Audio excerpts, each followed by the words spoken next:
تمام. النهاردة فيديو جديد وحلقة جديدة، وموضوع حلقتنا عن كولر مدرب النادي الأهلي وتجهيزاته لمباراة النهائي اللي أمام الرجاء.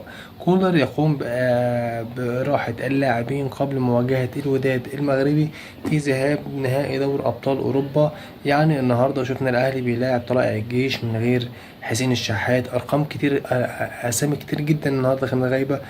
كولر ريح تقريبا أكتر من 8 لعيبة من التشكيلة الأساسية: حسين الشحات، محمد هاني، ريح كهربا، ريح علي معلول، ريح محمد الشناوي، محمد عبد المنعم، ريح بيرسي تاو، ريح حمدي فتحي. أكتر من عنصر كولر بيجهزه لمواجهة نادي الوداد.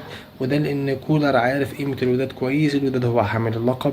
كولر مدرب مخضرم جدا، عشان كده قرر إن هو يخاطر النهاردة ويلعب بأغلبية اللعيبة الناشئين عشان خاطر يوفر لهم الراحة قبل مباراة النهائي.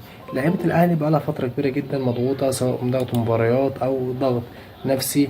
الجمهور طبعا عايز كل حاجة، اللعيبة مضغوطة، اللعيبة بتشارك في أكتر من بطولة، وكولر فاهم ده كويس. وأنا شايف إن هي خطوة كويسة جدا إن هو يقرر إن هو يريح اللعيبة بتاعته بالطريقة دي وبالنظام ده. وده هيشيل من على كولر العبء الفترة الجاية كتير جدا على فكرة، لأن كولر مش هيتحط في ضغط للاعبين او الارهاق بدني. اللعيبه بقى لها اكتر من شهرين بتلعب من غير راحه، عشان كده قرر ان هو يريحهم ويخاطر ويلعب بالناشئين، ورغم ذلك كسب. وشابوه لكولر على الجراءه اللي هو فيه، وان الحظ ساعده، دي حاجه على حسب التوفيق وعلى حسب الاجتهاد.